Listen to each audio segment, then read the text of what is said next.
서산에 있는 공군 비행장안에 민간 공항을 건설하기 위한 충남 민항유치 추진위원회가 출범했습니다. 추진위는 앞으로 220만 도민의 뜻을 모아 정부와 국회 등에 전달할 계획입니다. 서산 성남동 도로를 달리던 전기 시내버스에서 불꽃과 연기가 발생해 승객 15명이 긴급 대피했습니다. 경찰과 소방당국은 배터리에서 불이 시작된 것으로 보고 화재 원인을 조사 중입니다. 근로자 사망 사고가 발생했던 당진 현대제철에 대한 작업 중지 명령이 모두 해제됐습니다. 사고 원인 조사 등 고용노동부의 특별 감독은 이달까지 계속 진행됩니다. 충남경찰이 15억 원을 가로챈 중국 보이스피싱단 총책을 구속했습니다. 조직원 14명에 이어 총책까지 붙잡히면서 국내에 있는 용의자 전원이 검거됐습니다.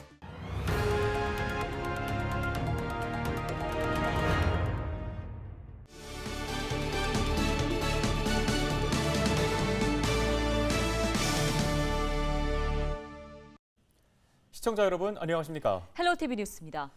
충남의 하늘길을 열기 위한 충남 민항유치 추진위원회가 11일 발족했습니다.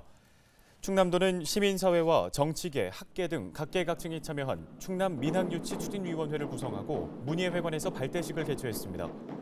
상임위원장은 양승조 지사와 함기선 한서대 총장이 맡았습니다. 추진위는 이날 공동 결의문을 통해 서산 군 비행장 민항은 뛰어난 경제성이 입증됐다며 220만 도민의 뜻을 하나로 모아 설치를 강력히 촉구한다고 밝혔습니다. 앞으로 추진위는 정부 부처와 국회 등을 상대로 전방위 유치 활동에 나설 계획입니다. 15억 원을 가로챈 중국 보이스피싱단 총책이 경찰에 붙잡혔습니다. 충남경찰청은 중국 연태에서 조선족과 공모해 보이스피싱단을 조직한 총책 A씨를 검거해 구속했다고 밝혔습니다. A씨 일당은 지난 2017년부터 2019년까지 중국에서 콜센터를 차린 뒤 피해자 75명으로부터 15억 원가량을 챙긴 혐의를 받고 있습니다. 조직원 14명에 이어 총책까지 붙잡히면서 국내에 있는 용의자 전원이 검거됐습니다. 경찰은 해외에 체류하고 있는 조선족 총책과 공범에 대해서는 인터폴 적색 수배를 요청할 예정입니다. 서산 성남동 도로를 달리던 전기 시내버스에서 불꽃과 함께 연기가 발생해 승객 15명이 긴급 대피했습니다. 운전기사가 배터리가 설치된 버스 뒤쪽에서 연기가 나는 걸 보고 차를 세워 승객은 모두 다치지 않았는데요. 서산 소방서가 배터리를 분리한 뒤 진화에 나서면서 불은 10분 만에 꺼졌습니다. 경찰과 소방당국은 배터리에서 불이 시작된 것으로 보고 버스 업체 등을 대상으로 정확한 화재의 원인을 조사하고 있습니다. 지난달 8일 근로자 사망 사고가 발생했던 당진 현대제철이 한 달 만에 정상 가동됩니다. 고용노동부는 당진제철소 철근 공장에 이어 일열연 공장에 대해서도 작업 중지 명령을 모두 해제했습니다. 이에 따라 현대제철은 안전교육과 정비 작업을 거쳐 이번 주말부터 재가동 준비에 들어간다고 밝혔습니다. 지난달 20일부터 진행 중인 특별감독은 계속 유지됩니다. 고용부는 이달까지 당진제철소와 현대제철 본사를 대상으로 사망사고의 원인과 안전관리 체계 등을 조사할 계획입니다.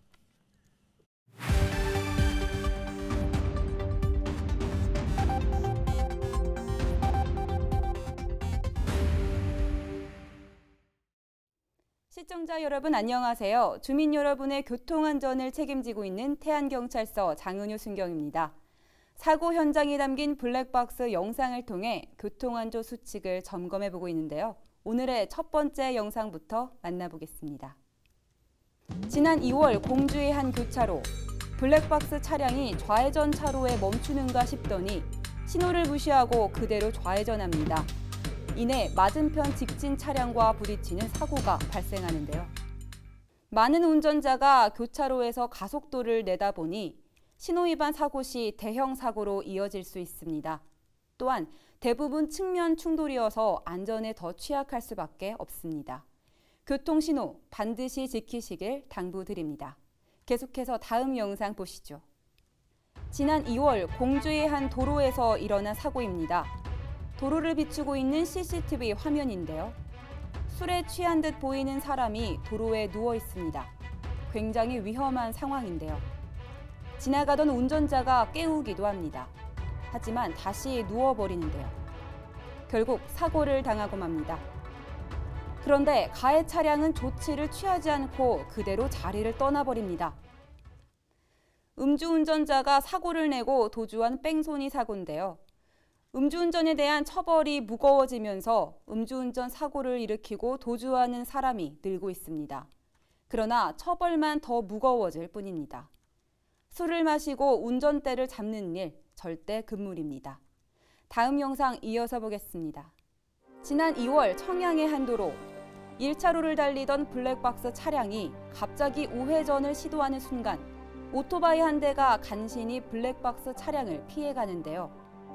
거의 동시에 또 다른 오토바이 한 대는 차량에 부딪히는 사고가 발생합니다. 좌회전 차로에서 신호를 받아 좌회전을 하는 경우에도 방향지시 등을 켜지 않으면 도로교통법상 위반이 됩니다.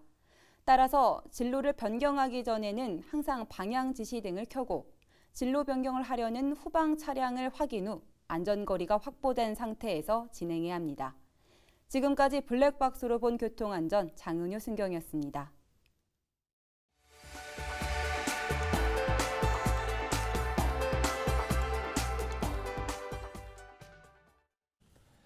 네, 이번 주부터 충남도 내 학생 수가 900명 이하인 초중고등학교는 전면 등교 수업이 가능해졌습니다.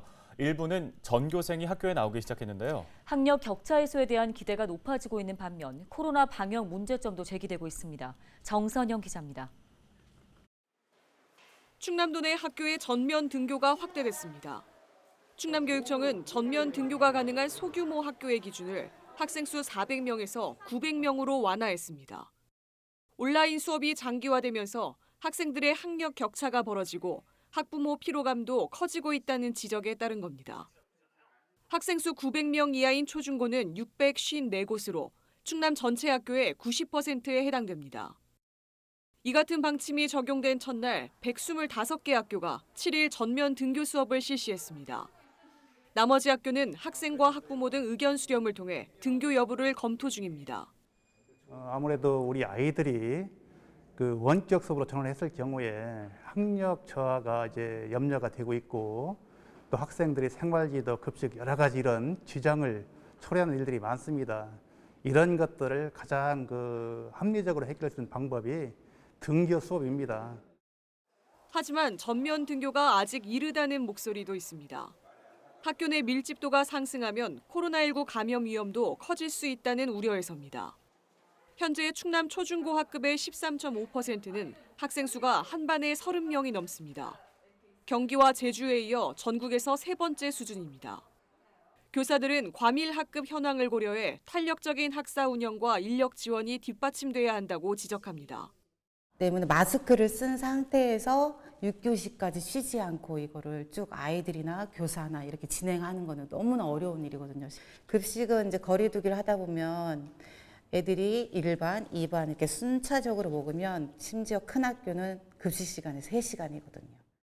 교육부는 2학기부터 학생 수에 상관없이 전면 등교를 허용할 방침입니다. 이에 앞서 충남교육청이 등교 가능 인원을 확대하는 등 선제적으로 대응에 나선 가운데 기대와 걱정이 교차하고 있습니다. 헬로티비 뉴스 정선영입니다.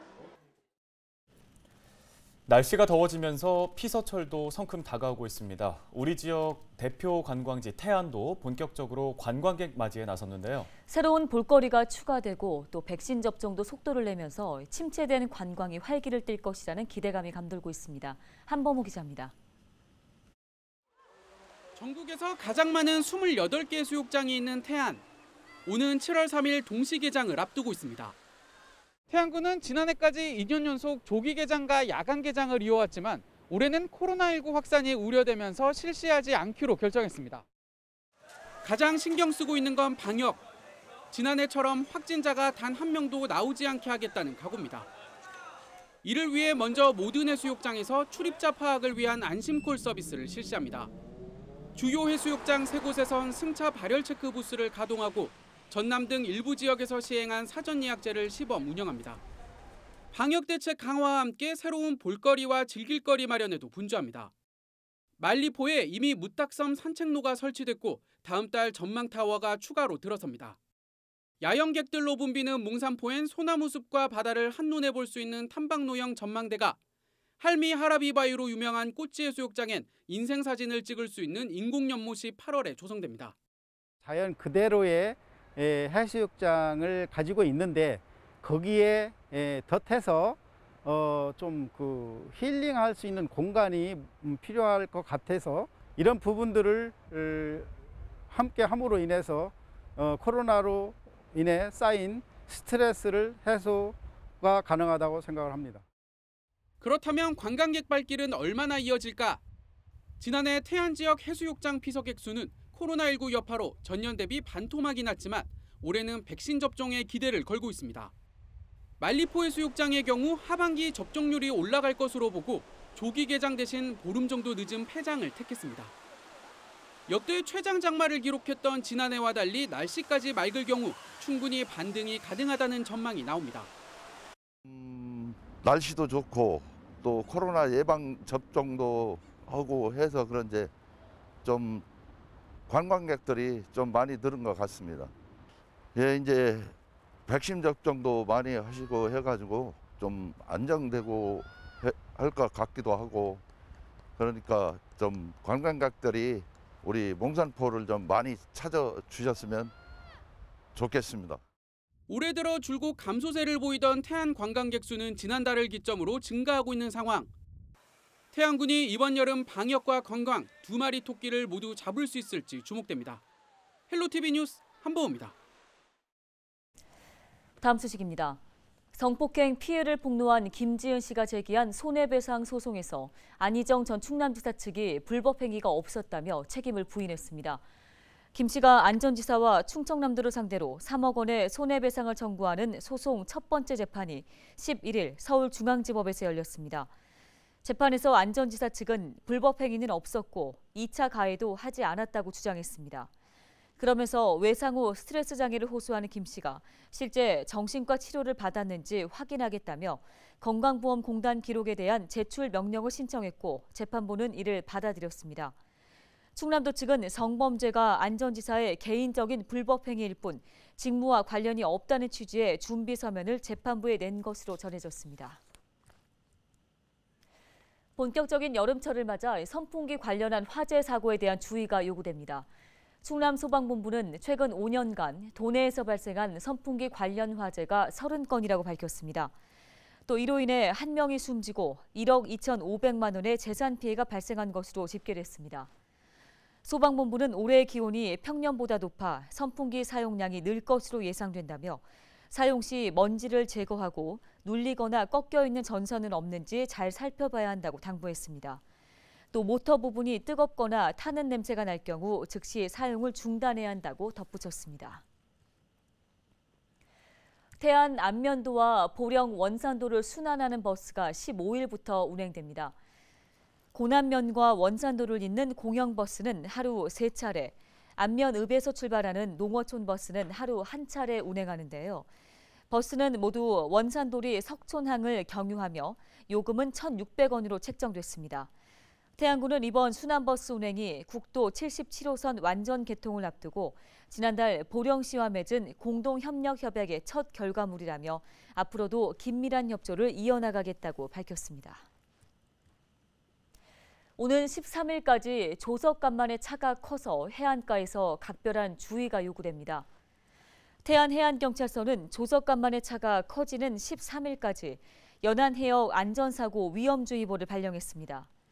이 기간에는 해안가 저지대 주차 침수와 갯바위나 갯벌에서 고립, 표류, 익수 등의 사고가 발생할 수 있어 주의해야 하는데요. 태안해경은 예반과 순찰 활동을 강화하고 구명조끼 착용과 물때 확인 등 안전수칙 준수를 당부했습니다. 작은 영화관 예산시네마의 운영시간이 연장됩니다. 예산군은 예산읍 내 장날과 주말, 공휴일 오전 10시부터 오후 9시까지 영화관을 연장 운영한다고 밝혔습니다. 코로나19 백신 접종자는 증빙서를 지참하면 다음 달 31일까지 영화표가 4,000원으로 할인되는데요. 사회적 거리두기 지침에 따라 상영관 내에서는 좌석 1칸 띄우기를 준수해야 합니다. 헬로티비 뉴스 저희가 오늘 준비한 소식은 여기까지입니다. 시청해주신 여러분 고맙습니다.